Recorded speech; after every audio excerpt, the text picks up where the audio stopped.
Yes, welcome बच्चों लोग। तो लास्ट टाइम थर्मोडायनेमिक को हमने कहा तो कंप्लीट किया था। इक्वेशन हुआ था हमारा डेल्टा जी, डेल्टा एच और डेल्टा एस के बीच का रिलेशन देखा था हमने। Delta G is equal to delta H minus T delta S. Okay, तो स्टैंडर्ड है तो जीरो लगाना है ऊपर। ओके, नॉन स्टैंडर्ड है तो जीरो हटा दीजिए, ठीक है। तो कौन से टेम्परेचर पे स्पॉन्टेनियस, कौन से टेम्परेचर पे नॉन स्पॉन्टेनियस, ऑलवेज स्पॉन्टेनियस कौन से कंडीशन पे, ऑलवेज नॉन स्पॉन्टेनियस कौन से कंडीशन पे, ये भी बात का पूरा डिस्कशन लास्ट टाइम हुआ था, ठीक है। तो आज के सेशन में हम बात करने वाले Gibbs function and equilibrium constant, ठीक है। तो गिब्स फंक्शन और इक्विलिब्रियम कांस्टेंट, इनके बीच क्या रिलेशन है, तो ये आज का हमारा लास्ट सेशन है, ठीक है। तो इसके बाद अभी खाली बन सकता है तो डीसीएस बन सकता है 1.5 घंटे का, डीसीएस नहीं, रिवीजन, रैपिड रिवीजन, ठीक है। तो चालू करना है ना रैपिड रिवीजन, ठीक है। अभी लगभग फिजिकल तो खत्म हो जाएगा, अभी एक टॉपिक खत्म होने के बाद हमारा, ठीक है। मतलब पार्ट 1 तो पूरा खत्म हो जाएगा, अभी पार्ट 2 शायद आपका चालू है, ठीक है। और उसके भी 2-3 टॉपिक शायद कंप्लीट हुए। तो मैं भी कुछ टॉपिक लेने वाला हूँ और फिर हर एक टॉपिक का 1.5 घंटे का एक रैपिड रिवीजन रहेगा आपका, ठीक है। तो उस हिसाब से मेरा भी काम चल रहा है, ताकि आपको दिवाली के बाद आप खाली रैपिड रिवीजन लेक्चर देखें, ठीक है। चलो, तो अभी अभी हम बात करने वाले हैं Gibbs function and equilibrium constant. तो अभी हेडिंग डालना है Gibbs function, Gibbs function and equilibrium. अभी इक्विलिब्रियम कांस्टेंट मतलब आपको पता चला होगा कि इक्विलिब्रियम कांस्टेंट क्या होता है, ठीक है। एक फॉरवर्ड और बैकवर्ड डायरेक्शन के लिए वहाँ पे आपका प्रोडक्ट का कॉन्सेंट्रेशन और रिएक्टेंट का कॉन्सेंट्रेशन, उनके पावर जो होता है वो स्टोइचियोमेट्री होता है, और उनका रेशो भी टाइम के हिसाब से चेंज नहीं होता है।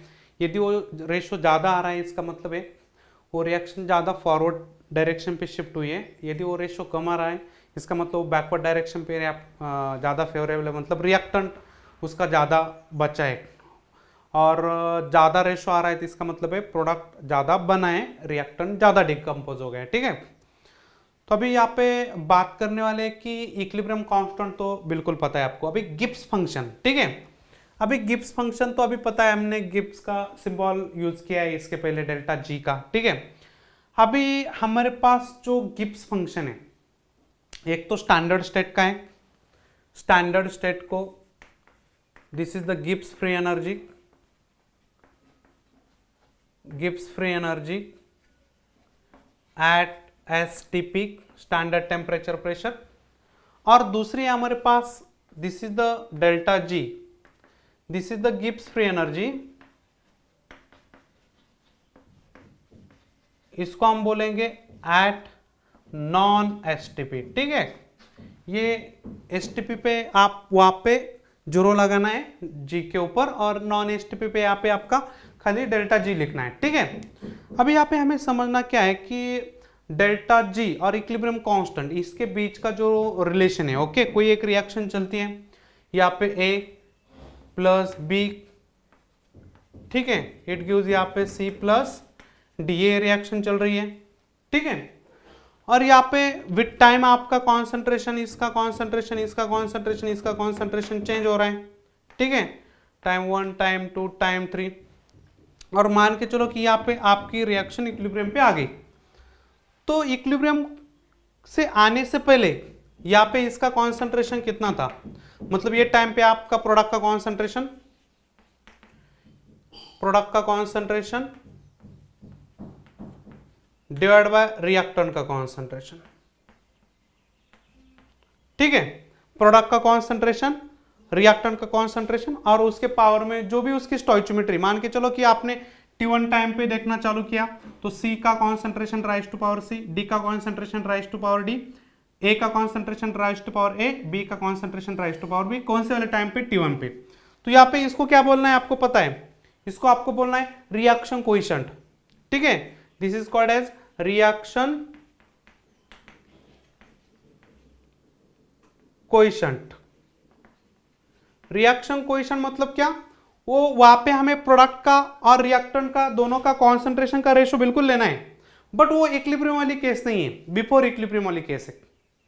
यस, तो यहाँ पे ये रेशो आपका टाइम के हिसाब से चेंज हो जाएगा बच्चों लोग। यहाँ पे ये रेशो कुछ अलग आएगा, यहाँ पे कुछ अलग आएगा, यहाँ पे कुछ अलग आएगा।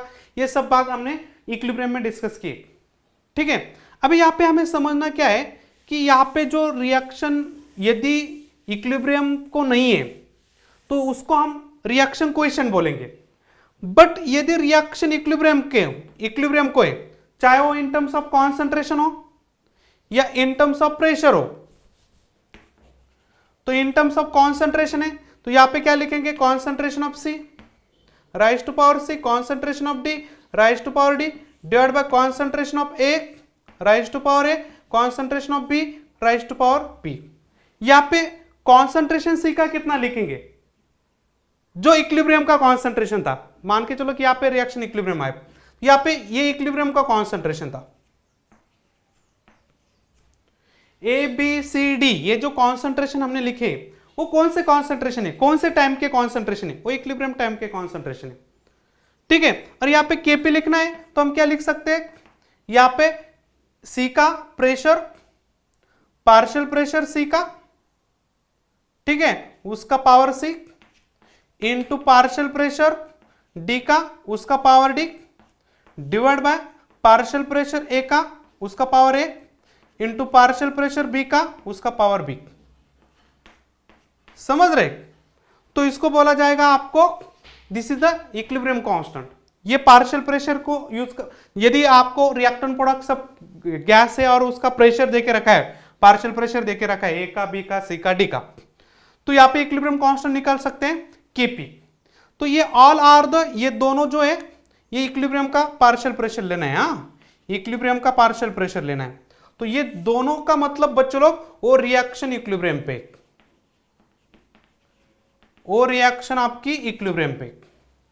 तो ये सब मैं क्यों बता रहा हूं अभी यहाँ पे, यहाँ पे क्या मतलब है कि ये मैं क्यों बता रहा हूं, ठीक है।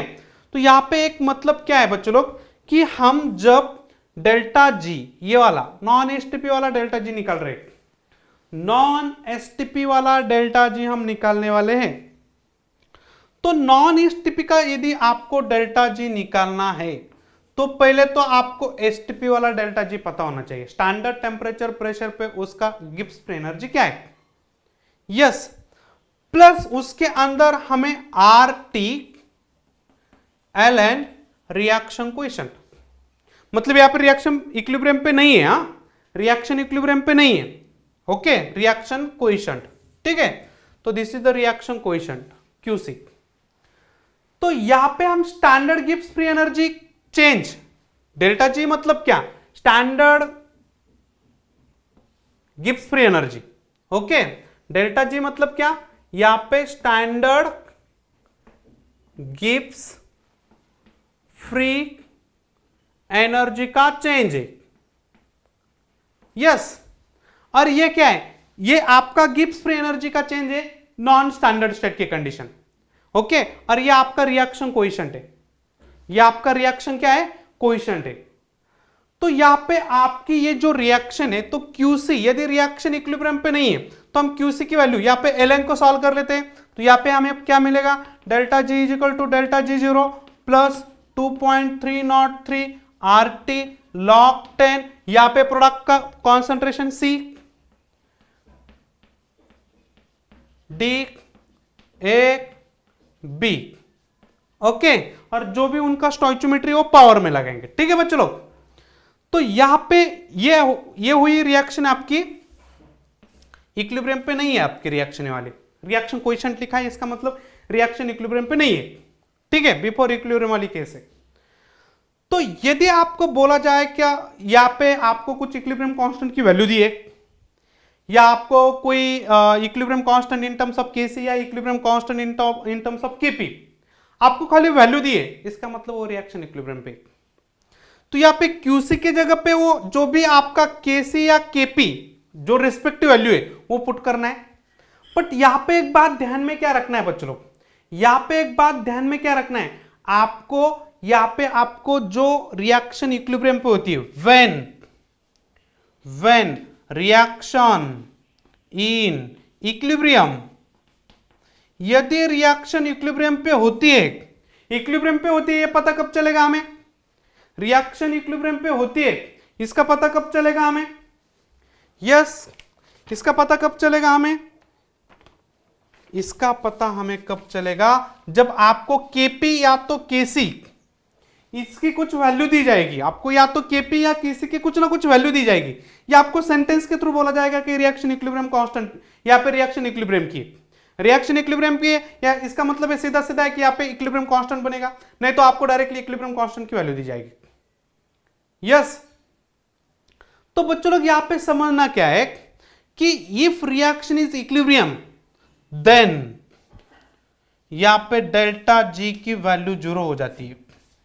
यदि कोई रिएक्शन इक्विलिब्रियम पे है, रिएक्शन रिचेस इन इक्विलिब्रियम, तो delta G is equal to यहां पे 0 हो जाता है बच्चों लोग, डेल्टा जी की वैल्यू 0 हो जाती है। ठीक है, तो डेल्टा जी 0 हो जाता है, तो यहां पे आपका हम क्या कंसिडर कर रहे हैं, कौन सी केस कि यहां पे क्यूसी जो है वो हम एक केपी या केसी कंसिडर कर रहे हैं, QC is equal to KP या केसी कंसिडर कर रहे हैं। मतलब अभी ये जो आपका क्यूसी है वो अभी एक इक्विलिब्रियम कंडीशन में गया है, मतलब उसको केपी या केसी बोलेंगे। यस बच्चों लोग, तो यहां पे हमें समझना क्या है कि मैं यहां पे लिखता हूं बच्चों लोग, ठीक है, तो यहां पे हमें समझना क्या है कि हमें डेल्टा जी, यदि आपके पास 0 है, हमारे पास इक्वेशन है ऐसा, delta G 0 plus 2.303 R T log 10, और यहां पे क्यूसी के बदले में हम क्या पुट करेंगे, यदि रिएक्शन इक्विलिब्रियम है तो यहां पे हम पुट करेंगे क्या, आपका delta G is equal to delta G 0 plus 2.303 R T log 10, और यहां पे केसी के बदले में हम क्या लिखेंगे, आपका केपी दिया है या केसी दिया है, मैं केसी लिखता हूं। तो जब आप केसी लिखेंगे, जिस टाइम पे केसी लिखेंगे, तब वो टाइम आपको डेल्टा जी 0 भी, delta G is equal to 0 put करना है। तो यहां पे मेरा 0 हो गया, delta G 0 plus 2.303 R T log 10, यहां पे आपका क्या हो जाएगा, लॉग यहां पे 10, तो यहां पे केसी, केसी क्या है बच्चों लोग, जो भी आपका है प्रोडक्ट में उसका कॉन्सेंट्रेशन राइज टू पावर उसकी स्टोइचियोमेट्री डिवाइड बाय रिएक्टेंट का कॉन्सेंट्रेशन राइज टू पावर उसकी स्टोइचियोमेट्री। यस, तो ये हो गया आपका इक्वेशन। तो अभी यहां पे डेल्टा जी 0 के टर्म में इक्वेशन को शिफ्ट करो। यस, तो क्या हो जाएगा यहां पे, तो यहां पे हमें डेल्टा जी निकल आएगा बच्चों लोग, delta G. Okay, what is the relation between Gibbs function and equilibrium constant, तो गिब्स फंक्शन हमें स्टैंडर्ड स्टेट का मिल रहा है बच्चों लोग, गिब्स फंक्शन हमें स्टैंडर्ड स्टेट का मिल रहा है, this is the equilibrium constant. ठीक है, तो ये आपका इक्विलिब्रियम कांस्टेंट है, ठीक है, केसी।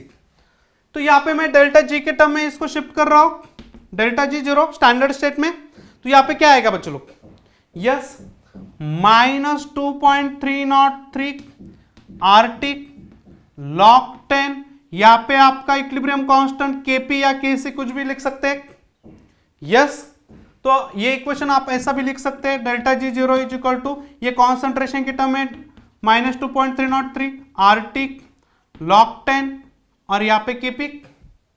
यस, तो बच्चों लोग यहां पे समझना क्या है, ये हमारे पास दो इक्वेशन हो गए। अभी पहले इक्वेशन को लिखो, यस पहले इक्वेशन को कंप्लीट करो। Yes, this is the very important, ठीक है। तो हो गया हमारा रिलेशन, गिब्स फंक्शन और इक्विलिब्रियम कांस्टेंट के बीच क्या रिलेशन है, ठीक है।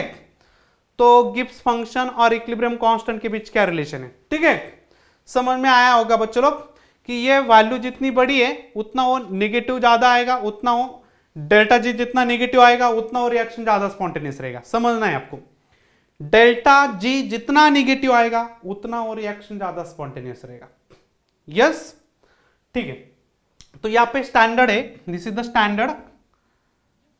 स्टैंडर्ड एंट्रोपी, ठीक है, स्टैंडर्ड एंट्रोपी, ठीक है। तो this is this relation between standard entropy and equilibrium constant, ठीक है। तो यस, यहां तक कोई दिक्कत वाली बात बिल्कुल नहीं है, ठीक है। तो अभी इसको लिखना है फटाक सा और नेक्स्ट चालू करेंगे बच्चों लोग, थर्ड लॉ ऑफ थर्मोडायनेमिक्स चालू करेंगे, थर्ड लॉ ऑफ थर्मोडायनेमिक। चलो तो फटाक सा इसको लिख डालो, फिर थर्ड लॉ कंप्लीट करेंगे और कुछ क्वेश्चन भी लेंगे इसी सेशन के अंदर, ठीक है। और ये लास्ट सेशन है हमारा, ठीक है। चलो फटाफट फटाफट फटाफट नोट डाउन करना है।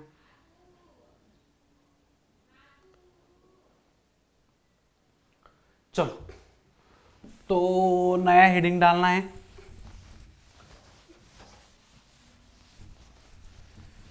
नया हेडिंग डालना है। यहाँ पे केपी केसी की वैल्यू लिख सकते हैं, कोई पर्टिकुलर रिएक्शन के लिए आप निकाल रहे हैं तो उसी रिएक्शन की स्टोइचियोमेट्री, उसका पार्शियल प्रेशर या कॉन्सेंट्रेशन किसके टर्म में आपको इक्विलिब्रियम कांस्टेंट दिया है वो पुट करना है, तो हमें standard Gibbs free energy calculation मिलेगा और केपी और केसी का equilibrium sorry Gibbs free energy के साथ क्या रिलेशन है वो भी पता चला है अभी,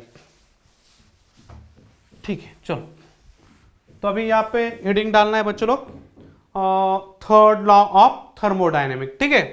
third law of thermodynamic, third law of thermodynamics, third law of thermodynamic, okay. तो थर्ड लॉ क्या बताता है बच्चों लोग, ओके, थर्ड लॉ क्या था, ठीक है। तो अभी सेकंड लॉ भी मैं इसके अंदर बताऊंगा आपको, सेकंड लॉ भी, ओके। तो थर्ड लॉ ऑफ थर्मोडायनेमिक क्या था बच्चों लोग, क्या है कि यदि आपको एंट्रोपी देखनी है किसी परफेक्टली ऑर्डर क्रिस्टल की, आपको एंट्रोपी देखनी है, एंट्रोपी, यहां पे entropy of perfectly order crystal, entropy of perfectly order crystal is zero, is 0 at crystal is 0 at absolute 0 temperature, okay. Absolute 0 temperature पे आप कोई एक परफेक्टली ऑर्डर क्रिस्टल है आपके पास, तो उसकी एंट्रोपी 0 है, ओके। एब्सोल्यूट 0 वाला टेम्परेचर मतलब कौन सा टेम्परेचर, यहां पे आप 0 केल्विन बोल सकते हैं। एब्सोल्यूट 0 मतलब कौन सा टेम्परेचर, 0 केल्विन। यदि आपके पास कोई एक परफेक्टली क्रिस्टल सब्सटेंस है और वो एक एब्सोल्यूट 0 टेम्परेचर पे है, तो वहां पे आपकी एंट्रोपी 0, यस। तो क्या कंडीशन है, एंट्रोपी 0 जब टेम्परेचर आपका 0 केल्विन है, जब टेम्परेचर आपका 0 केल्विन है, ओके। तो any perfectly order crystalline substances, for any perfectly order crystalline substances, ये किसी भी क्रिस्टल के लिए हो सकता है बच्चों लोग कि जो परफेक्टली ऑर्डर है, कि जिसका एंट्रोपी 0 है एट एब्सोल्यूट एब्सोल्यूट 0, एब्सोल्यूट 0 मतलब 0 केल्विन, 0 केल्विन, यहां पे मैं 0 केल्विन मेंशन करता हूं, एब्सोल्यूट 0 मतलब 0 केल्विन, ठीक है। तो बात समझ में आई होगी बच्चों लोग, यस। बट कुछ क्रिस्टल ऐसे होते हैं बच्चों लोग, कुछ क्रिस्टल ऐसे होते हैं कि उसके अंदर कुछ ना कुछ इंप्योरिटी है, मतलब जब उसका क्रिस्टलेशन वहां पे उसका सॉलिडिफिकेशन बन रहा था, यदि सॉलिडिफिकेशन बहुत फास्ट है तो ऐसा हो सकता है कि उसकी अरेंजमेंट थोड़ी सी बिगड़ गई। हमने सॉलिड स्टेट के अंदर क्लास 12 के अंदर टॉपिक है, उसके अंदर भी टॉपिक पढ़ेंगे हम कि वहां पे आपका कोई एक सॉलिड एकदम फास्टली बनता है तो वहां पे आपको कुछ ना कुछ इम्परफेक्शन मिलता है वहां पे, तो जो आपकी रेगुलर अरेंजमेंट होनी चाहिए वो अरेंजमेंट या तो होती नहीं तो दूसरा कोई इंप्योरिटी आके आप पे बैठ जाता है। तो क्रिस्टल, ओके, क्रिस्टल के अंदर जो आपकी इंप्योरिटी बढ़ जाती है, ओके, उसकी वजह से उसको उसकी ऑर्डर बिगड़ जाती है। तो ऑर्डर बिगड़ जाती है तो मतलब सेम टेम्परेचर, इसी टेम्परेचर को कोई एक क्रिस्टल इसी टेम्परेचर पे, इसी मतलब एब्सोल्यूट 0 टेम्परेचर पे कोई क्रिस्टल उसकी ऑर्डर के अंदर कुछ इंप्योरिटी आ जाती है, नहीं तो वो ऑर्डर बिगड़ जाती है किसी कारण, या तो इंप्योरिटी आए नहीं तो उसका जो रेगुलर अरेंजमेंट है वो बिगड़ जाए। ये होने से उसकी एंट्रोपी क्या हो जाती है बच्चों लोग, कुछ ना कुछ मिलती है, मतलब जीरो नहीं होती है, जीरो से ज्यादा होती है, कुछ ना कुछ आपको एंट्रोपी मिलती है। ओके, तो यहां पे मैं लिखता हूं, नोट लिखना है एकदम इंपॉर्टेंट, यहां पे नोट लिखना है बच्चों लोग, एकदम इंपॉर्टेंट नोट है। Okay, crystal content some impurity, crystal contain some impurity। Okay, crystal के अंदर कुछ ना कुछ इंप्योरिटी है, और molecule of the substances, crystal contains some impurity and or molecular disarrangement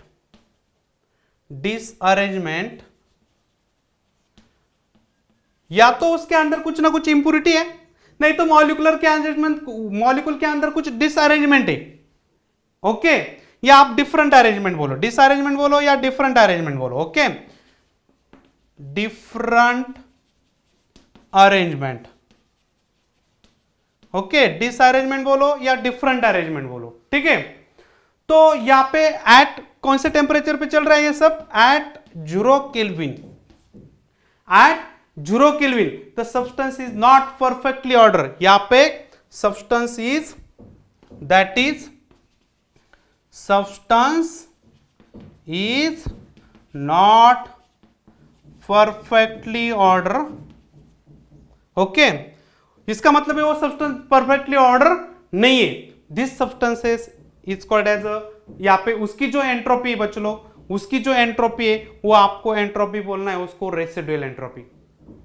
उस एंट्रोपी को क्या बोलना है बच्चों लोग, entropy of solid greater than, तो यहाँ पे हम बोल सकते हैं, यहाँ पे स्टार लगा के,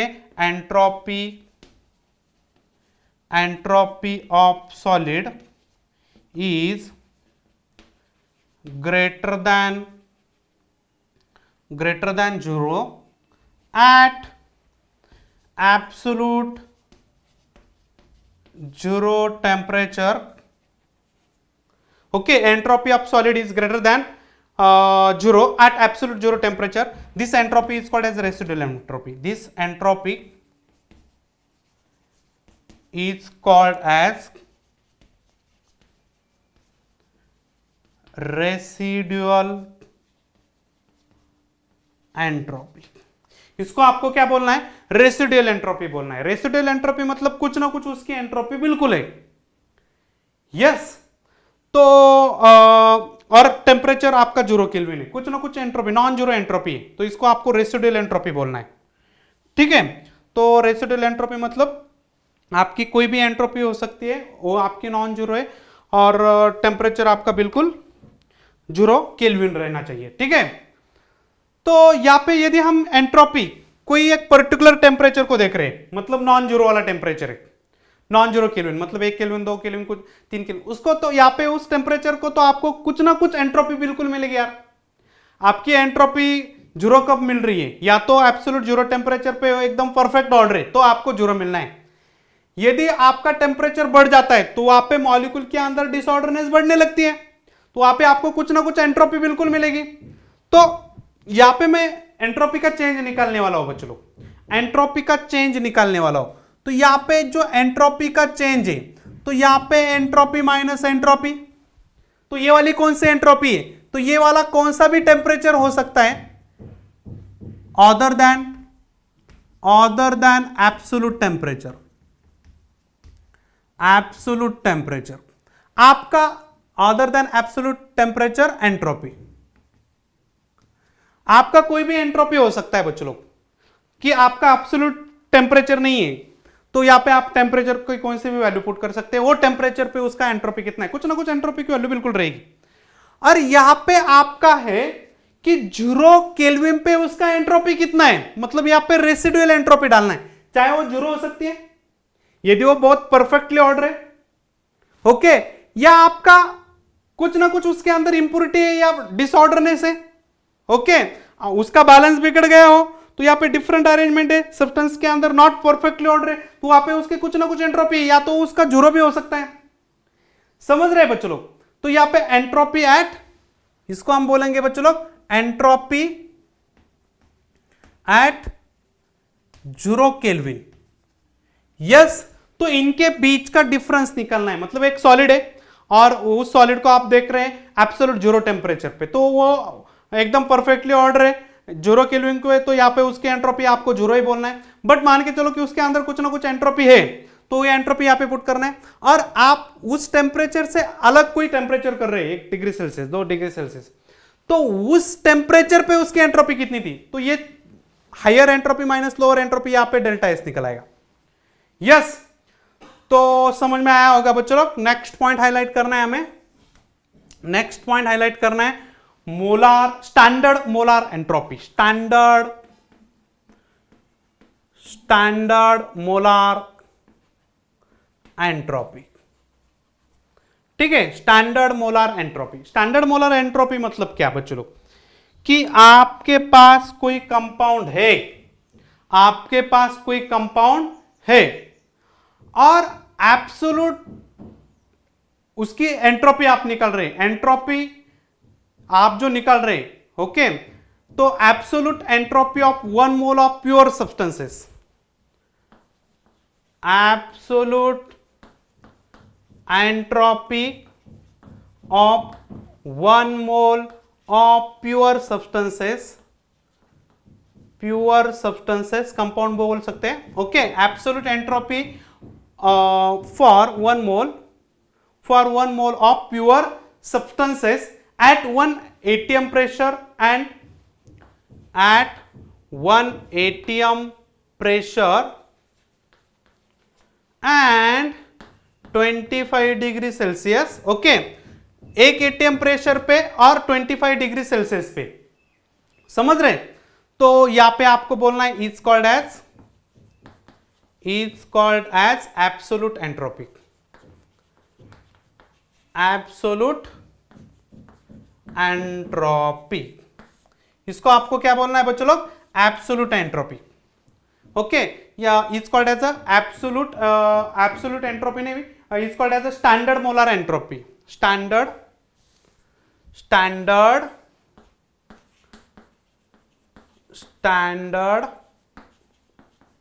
मोलर एंट्रोपी। यस बच्चों लोग, तो फिर यहां पे हम डिफरेंस निकालना चाहते हैं एंट्रोपी का। ठीक है, आपके पास कोई केमिकल रिएक्शन है, आपके पास कोई केमिकल रिएक्शन है, ठीक है, मान के चलो कि अभी आपके पास ए बी सी और डी, ये आपके कुछ रिएक्टिंग और प्रोडक्ट स्पीसीज है, तो यहां पे आप इसके बीच का एंट्रोपी का डिफरेंस निकाल रहे हैं स्टैंडर्ड कंडीशन पे, तो यहां पे क्या बोलेंगे, summation of entropy of product minus summation of entropy of reactant. Yes, तो यहां पे हम क्या बोल सकते हैं, यहां पे समेशन ऑफ प्रोडक्ट मतलब क्या है, यहां पे प्रोडक्ट के अंदर आपको कौन कौन दिख रहे हैं, सी के एंट्रोपी कितने मोल है उसके, सी इतने मोल है स्टैंडर्ड कंडीशन पे, ठीक है, प्लस यहां पे डी इतने मोल, एंट्रोपी किसकी लिखनी है, डी की लिखनी है, और उसका स्टोइचियोमेट्री है डी, यहां पे सी है, ठीक है, हाँ, यहां पे स्टोइचियोमेट्री ऊपर लिखने की जरूरत नहीं है, आगे लिखना है, ठीक है, स्टैंडर्ड है।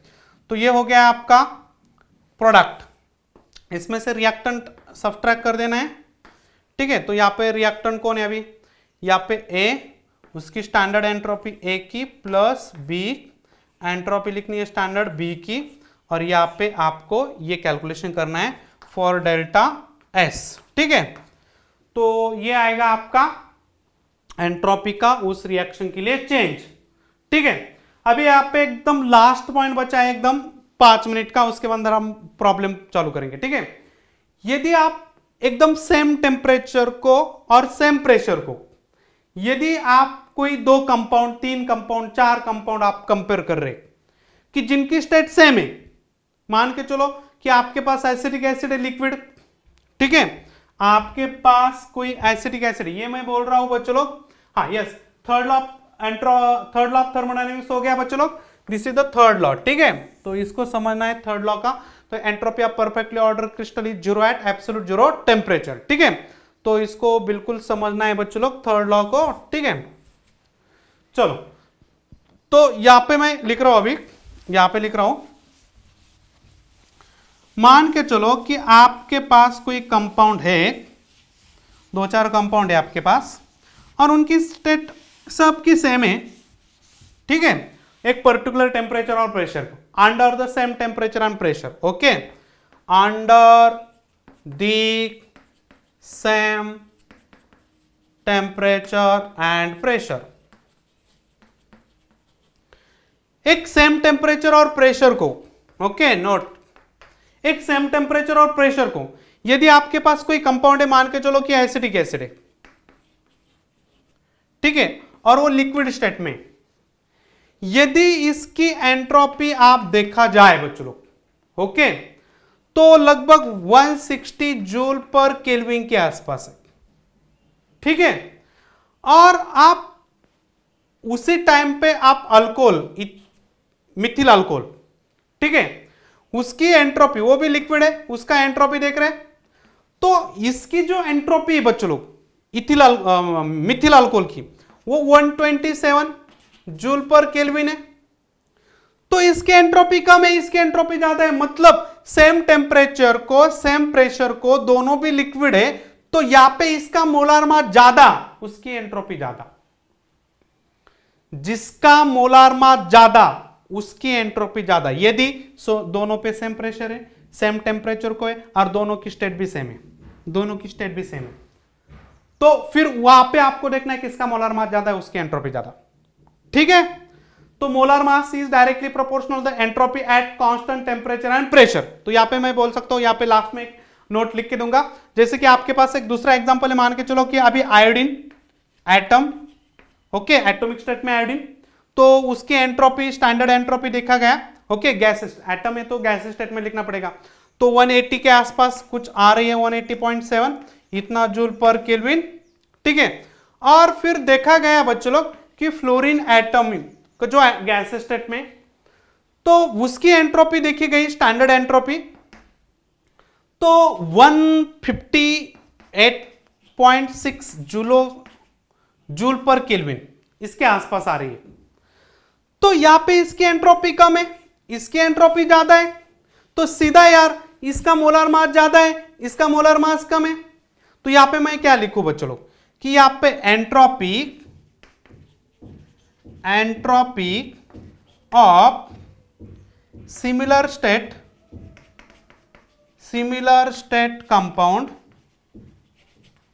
कंपाउंड बोलो या एटम, कुछ भी बोलो, सब्सटेंसेस बोलो,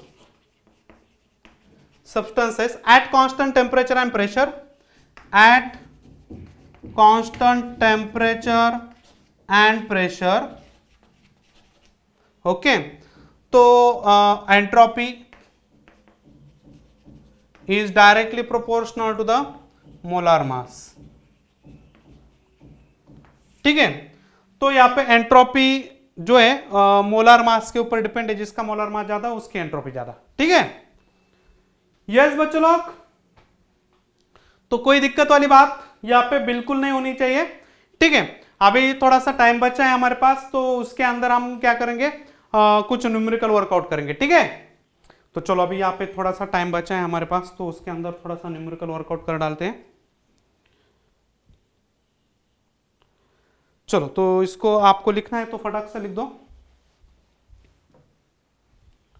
यस, इंपॉर्टेंट पार्ट था बच्चों लोग, कई बोर्ड के अंदर इसको हटा दिया है, और हमें तो कुछ भी मिस नहीं करना है बच्चों लोग, ठीक है।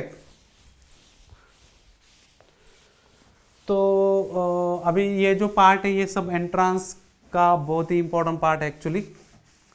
आप किसी बोर्ड के अंदर इसको फेस करने वाले हैं, तो आप एक बार स्टेट बोर्ड के अंदर देखिए, ये आपका किसी बोर्ड के अंदर 12 को आता है, तो फिर उसके अंदर उसी हिसाब से आपको टॉपिक को करना है, ठीक है। मैं तो अभी यहाँ पे जो भी कुछ है एंट्रांस वाला पार्ट, ठीक है, वो आपको सब पढ़ा रहा हूँ, ठीक है। अभी थोड़ा सा कुछ 1-2% ज़्यादा होगा, तो आपको उसको सुनने में क्या आ जाता है बच्चों लोग, ठीक है। यदि आप बोर्ड के लिए भी प्रिपेयर कर रहे हैं।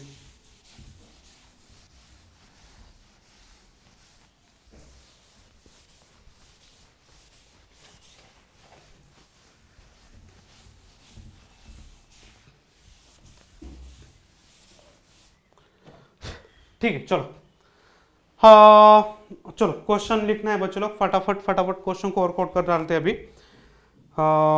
मेरे पास क्वेश्चन है।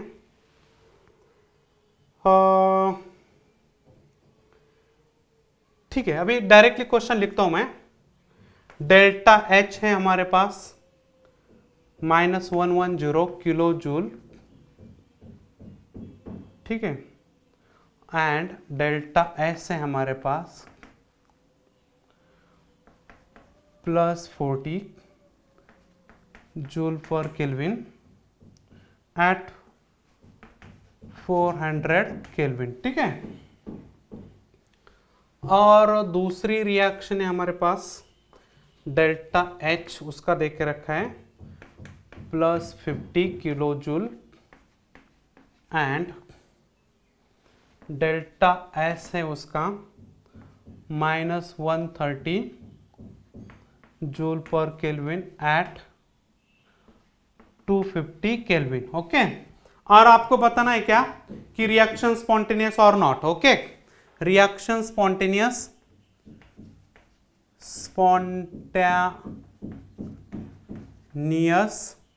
और नॉट, ठीक है। और एक्सोथर्मिक है या एंडोथर्मिक है, ठीक है। एक्सोथर्मिक है या एंडोथर्मिक है, एंडो, ओके। स्पॉन्टेनियस है या नॉन स्पॉन्टेनियस, ये बताना है। एक्सोथर्मिक है, एंडोथर्मिक, ये बताना है। तो एक्सोथर्मिक एंडोथर्मिक कोई रॉकेट साइंस वाली बात बिल्कुल नहीं। यहाँ पे डेल्टा एच देख के सीधा बोल सकते हैं this is the exothermic, this is the endothermic, ठीक है।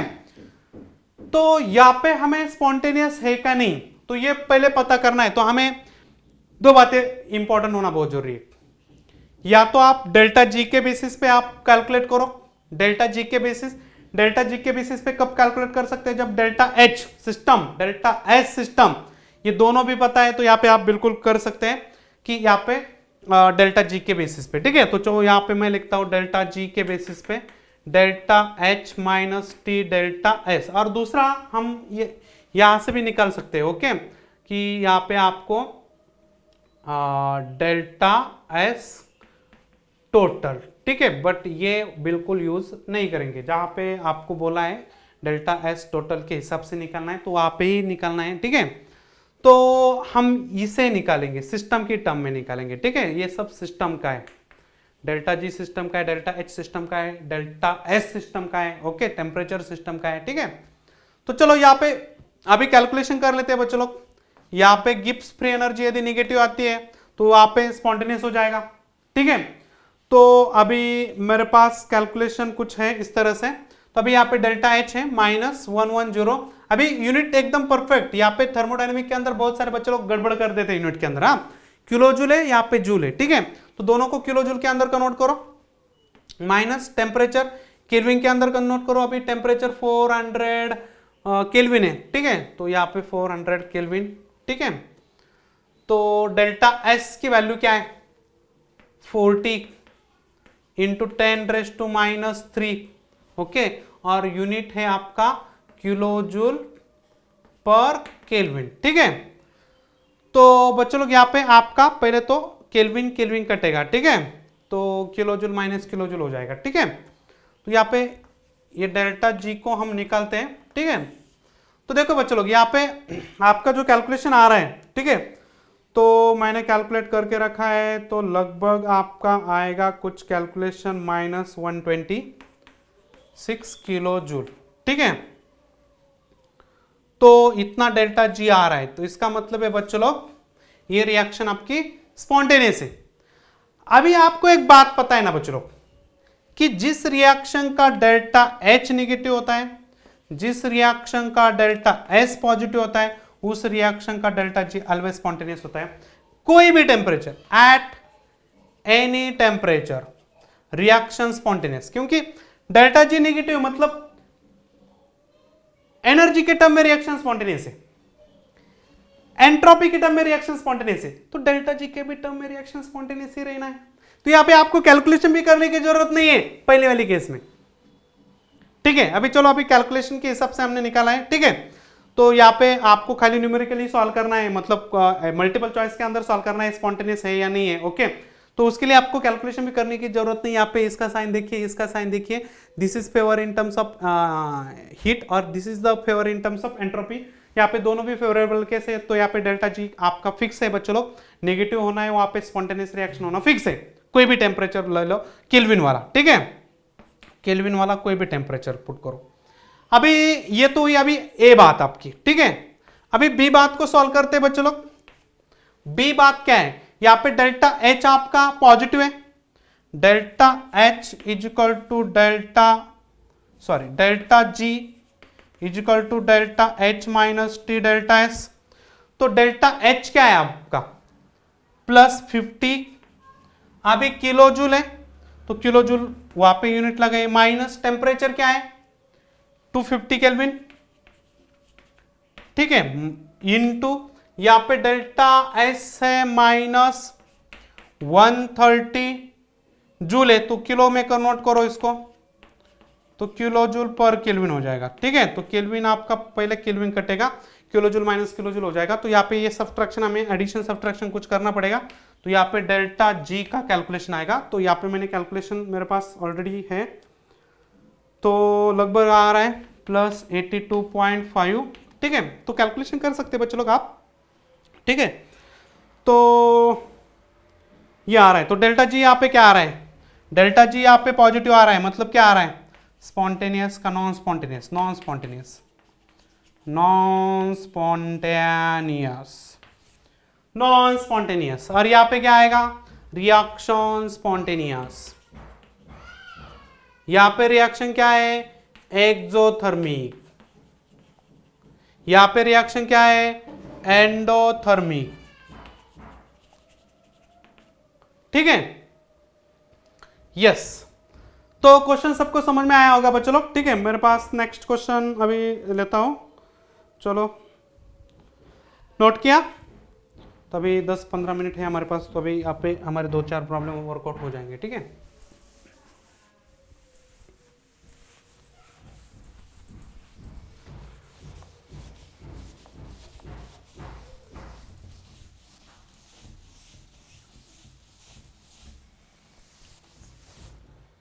चलो नेक्स्ट क्वेश्चन लिखना है। For a certain reaction delta आपको H स्टैंडर्ड स्टेट में दिया है -224 किलो जूल, ठीक है, एंड डेल्टा एस ये भी स्टैंडर्ड स्टेट में दिया है और वो है -153 joule per kelvin. At what temperature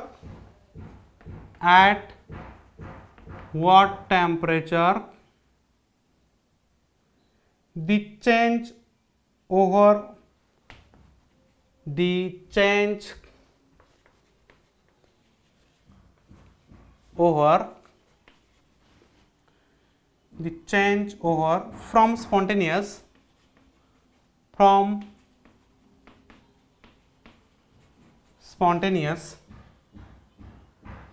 to non-spontaneous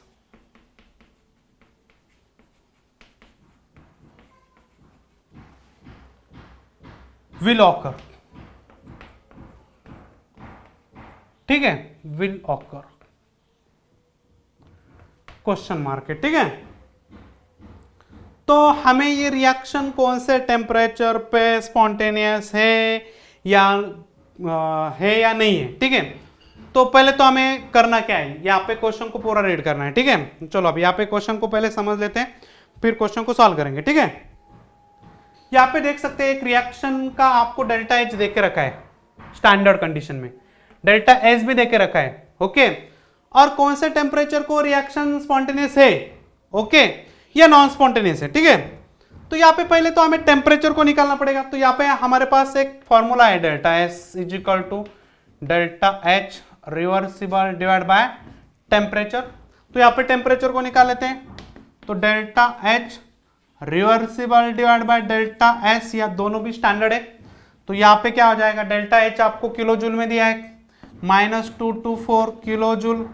यहाँ पे डेल्टा एस को भी किलो जूल में करना पड़ेगा, 153 इंटू 10⁻³ किलो जूल, ओके, पर केल्विन। ठीक है, किलो जूल कटेगा और आपका टेम्परेचर आएगा यहाँ पे केल्विन में, तो केल्विन ऊपर जाएगा, तो जो भी टेम्परेचर आएगा वो आपका केल्विन में आएगा। तो ये लगभग आ रहा है 1464। ठीक है,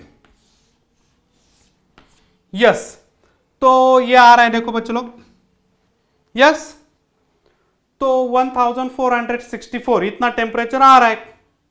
तो यहां पे एक बात समझना है बच्चों लोग, एक बात आपको समझना क्या है कि यहां पे आपका डेल्टा एच, डेल्टा एस और डेल्टा जी, ठीक है, इसको हमें समझना है।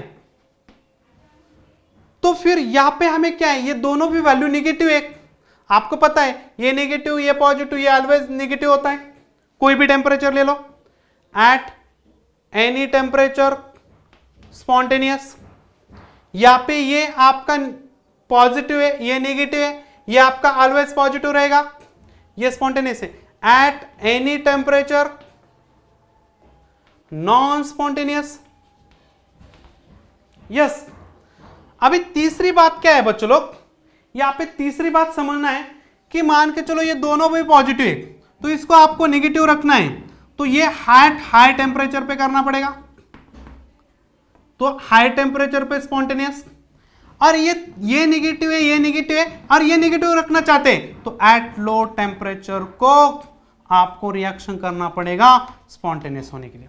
और हमारे अभी ये वाली केस है बच्चों लोग, हमारे पास ये वाली केस है कि यहां पे आप देख सकते हैं डेल्टा एच नेगेटिव है, डेल्टा एस नेगेटिव है, और इसको हम डेल्टा जी को हम नेगेटिव रखना चाहते हैं, तो हमें लो टेम्परेचर पे हमें रिएक्शन करनी पड़ेगी। लो मतलब कौन सा वाला टेम्परेचर, इससे कम वाले टेम्परेचर में आपकी वो रिएक्शन स्पॉन्टेनियस है।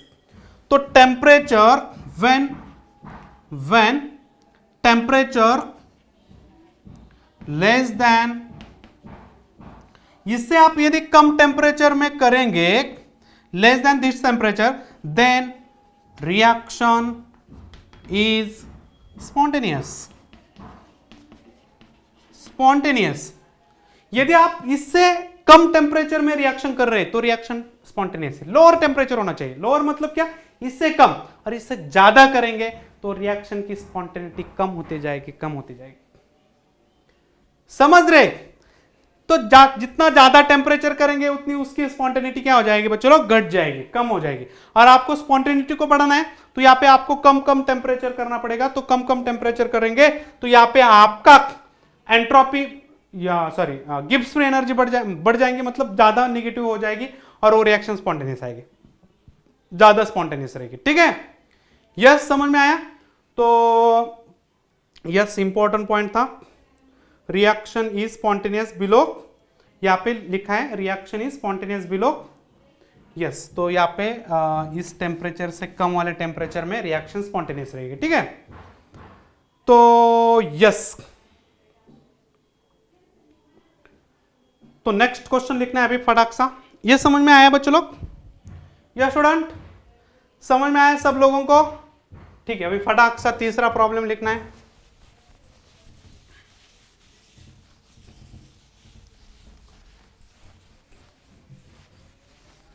फटाक सा तीसरा प्रॉब्लम समझना है।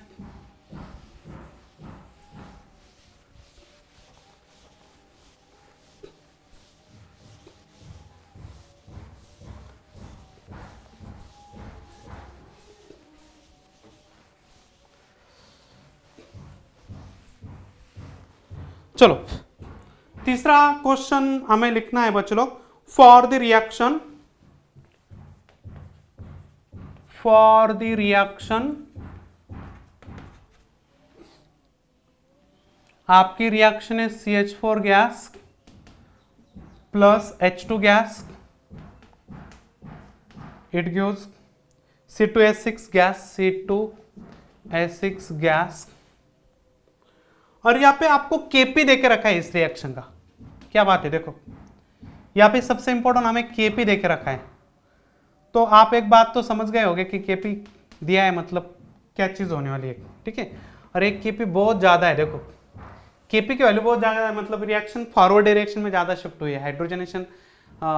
यस, तो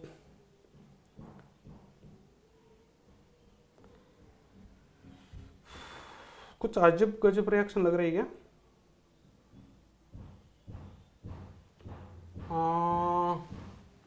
यहाँ पे क्या करो, C2H2 करो, ठीक है, C2H4, यस। तो ये एक रिएक्शन है C2H4 gas plus 2H2 gas, it gives C2H6 gas, ठीक है, हाइड्रोजनेशन की रिएक्शन है। तो यहाँ पे केपी दिया है, इसका मतलब केपी की वैल्यू बहुत ज्यादा है, मतलब रिएक्शन फॉरवर्ड डायरेक्शन में ज्यादा शिफ्ट हुई है, ठीक है, बट इक्विलिब्रियम पे, हाँ, मतलब बहुत ज्यादा फॉरवर्ड डायरेक्शन पे जाके वो इक्विलिब्रियम पे आई है, ठीक है। तो अभी यहाँ पे कैलकुलेट करना क्या है हमें, calculate delta G for the reaction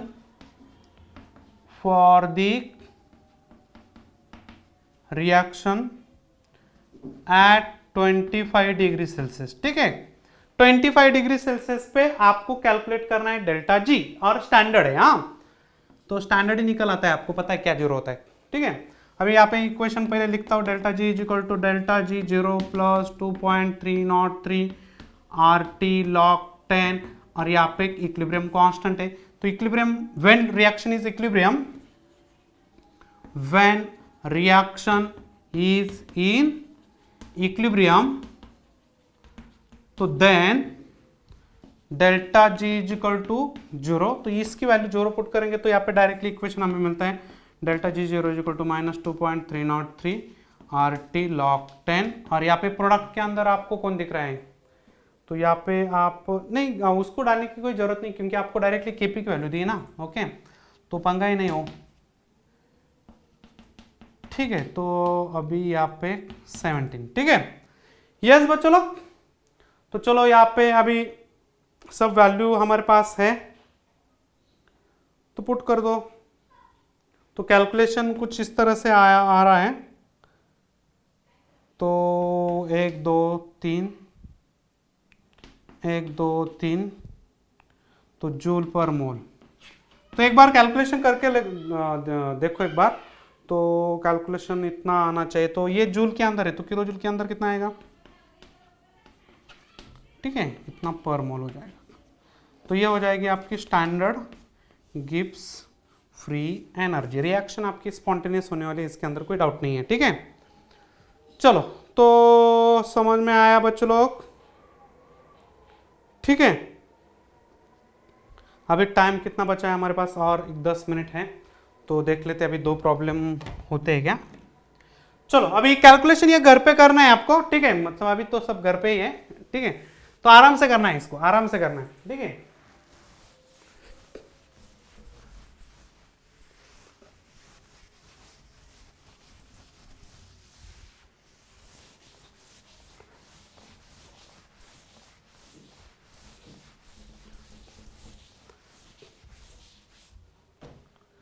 चलो नेक्स्ट क्वेश्चन देख लेते हैं, calculate delta S total, calculate delta S total and state whether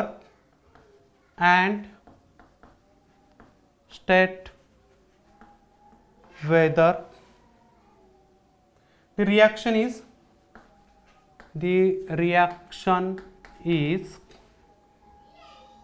spontaneous or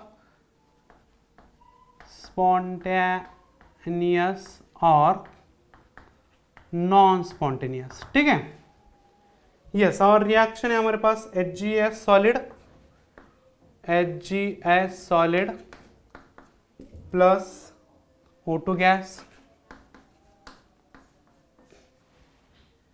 forward direction पे लेके गए हो, और Hg लिक्विड और SO2 gas, Hg liquid plus SO2 gas, और इस रिएक्शन का डेल्टा एच देके रखा है, कितना देके रखा है, -238 किलो जूल, और डेल्टा एस आपको देके रखा है +36.7 जूल पर, ठीक है।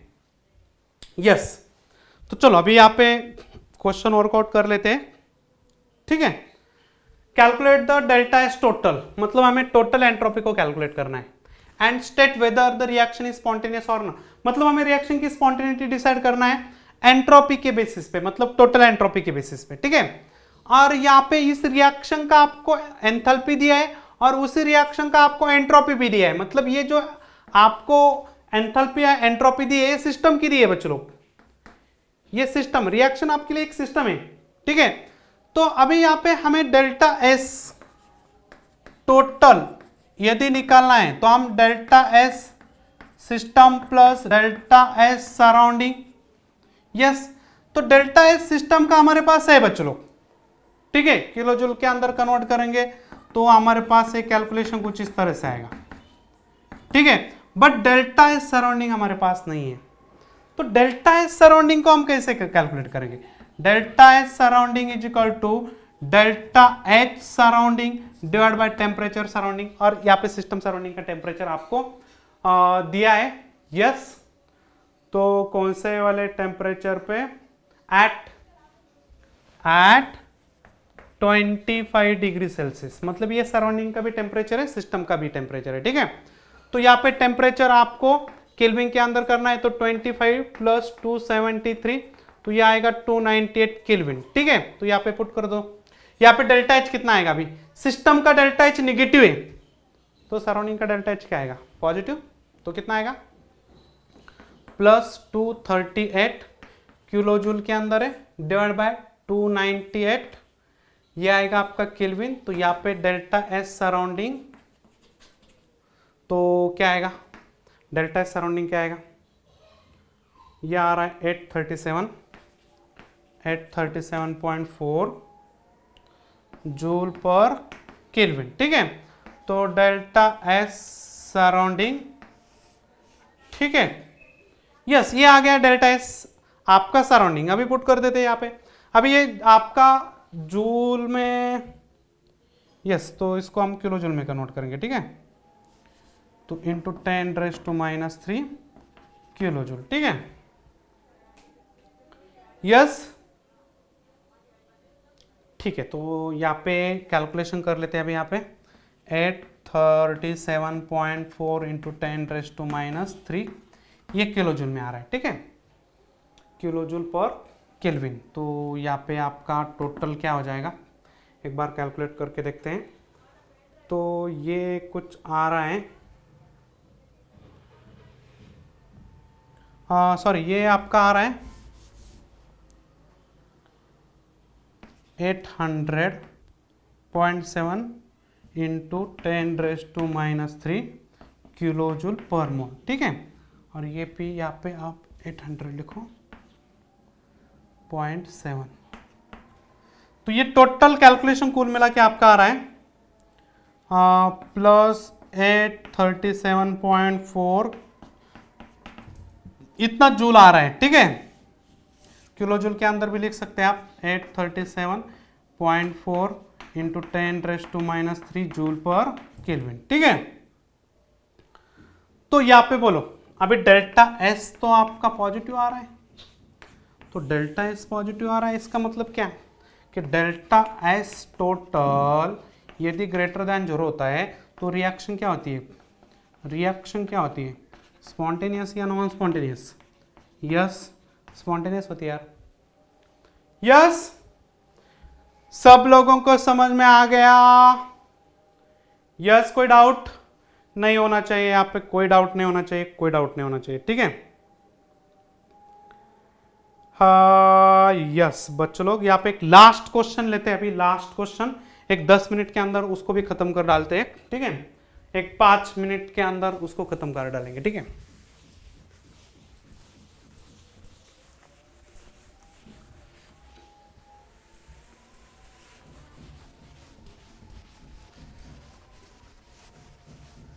डायरेक्टली क्वेश्चन का गिवन लिखता हूँ, ओके, पूछा क्या है और गिवन क्या है, ताकि थोड़ा सा टाइम बच जाए हमारा, ठीक है।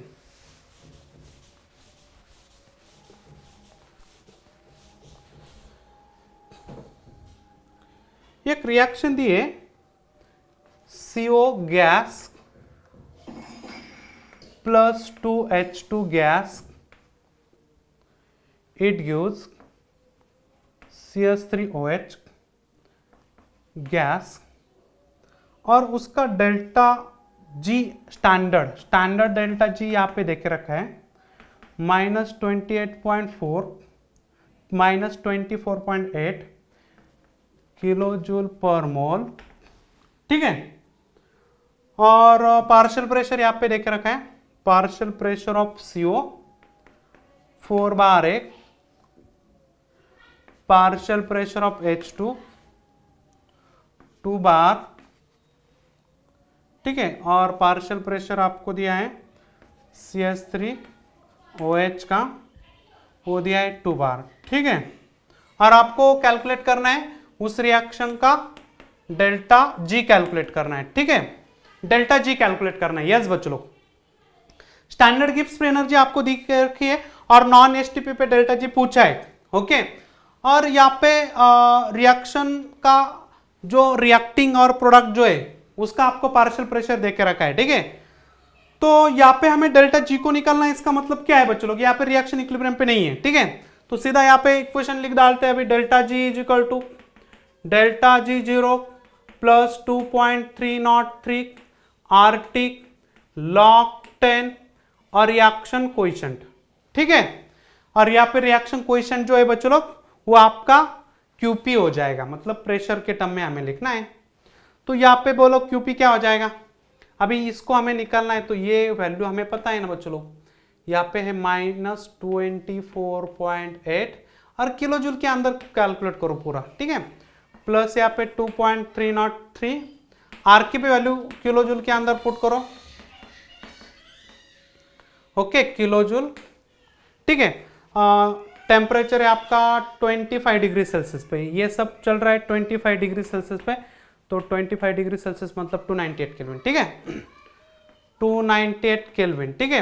क्यूपी क्या हो जाएगा, प्रोडक्ट में कौन है, पार्शियल प्रेशर अल्कोहल का, उसकी स्टोइचियोमेट्री 1 है, divide by carbon monoxide partial pressure, उसकी स्टोइचियोमेट्री 1 है, और हाइड्रोजन पार्शियल प्रेशर उसका स्टोइचियोमेट्री 2 है, ठीक है। तो ये सब आपको यहाँ पे वैल्यू पुट करना है और यहाँ पे फाइनल आपका आंसर आएगा। तो यहाँ पे मैं पूरा डाल के देता हूं, पहले तो आप यहाँ पे QP एक बार कैलकुलेट भी कर सकते हैं, ठीक है। ये QP की वैल्यू यहाँ पे डाल सकते हैं, ठीक है। तो 2 बार डिवाइड बाय यहाँ पे आपका CO का 4 बार इंटू 2 इंटू 2, तो ये क्या हो जाएगा 2 बाय आपका 4 इंटू 4 मतलब 16 हो जाएगा, तो 2/16 हो जाएगा, ठीक है। तो 2/16 मतलब यहाँ पे हो जाएगा 1/8, 1/8 मतलब हो जाएगा ये आपका सब यहाँ पे लॉग लेना है, log 10 1/10, तो 1/10 मतलब यहाँ पे आपको पूरा जो कैलकुलेशन आ रहा है वो यहाँ पे log लेना है इसका, तो मैं log लेके यहाँ पे कैलकुलेशन लिख रहा हूँ, वो है पूरा आपका 24.8 किलो जूल पर मोल -5.153 किलो जूल पर मोल, ठीक है। और इज इक्वल टू आएगा 29.953 किलो जूल पर मोल, ठीक है। तो ये आ रहा है आपका डेल्टा जी। डेल्टा जी आपका पॉजिटिव है बच्चों लोग, ध्यान में रखना है, यस। डेल्टा जी आपका नेगेटिव है, ठीक है, नेगेटिव है। ये डेल्टा जी नेगेटिव है तो ये भी नेगेटिव आएगा, खाली वो थोड़ा सा कुछ अलग वैल्यू आएगा। और इसकी एंट्रोपी आपकी और बढ़ेगी बच्चों लोग, इसकी एंट्रोपी और बढ़ेगी, ठीक है। तो यहाँ पे मोर नेगेटिव है तो ज़्यादा एंट्रोपी, सॉरी मोर नेगेटिव तो ज़्यादा गिब्स फ्री एनर्जी, मतलब मोर नेगेटिव है तो ज़्यादा स्पॉन्टेनियस रहेगा, ठीक है। यहाँ पे लेस नेगेटिव है तो कम स्पॉन्टेनियस रहेगा, ज़्यादा स्पॉन्टेनियस नॉन एसटीपी पे है, ठीक है। तो यस बच्चों लोग समझ में आया क्वेश्चन। तो आपको सब कैलकुलेशन यहाँ पे करना है, लॉग एंटी लॉग जो भी कुछ है calculation, division multiplication addition subtraction जो भी कुछ है वो आपको करना पड़ेगा, ठीक है। तो टॉपिक यहाँ पे अभी पूरा खत्म हुआ है। ओके, लगभग एमसीक्यू भी रेडी है। ओके, और आपके डाउट अभी खाली बाकी है, तो डाउट आना चाहिए, तो डाउट जो भी आएंगे तो उसको मैं तुरंत, मेरा काम चालू हो जाएगा। ठीक है, तो चलो अभी नेक्स्ट लेक्चर के अंदर मिलते हैं। चलो बाय।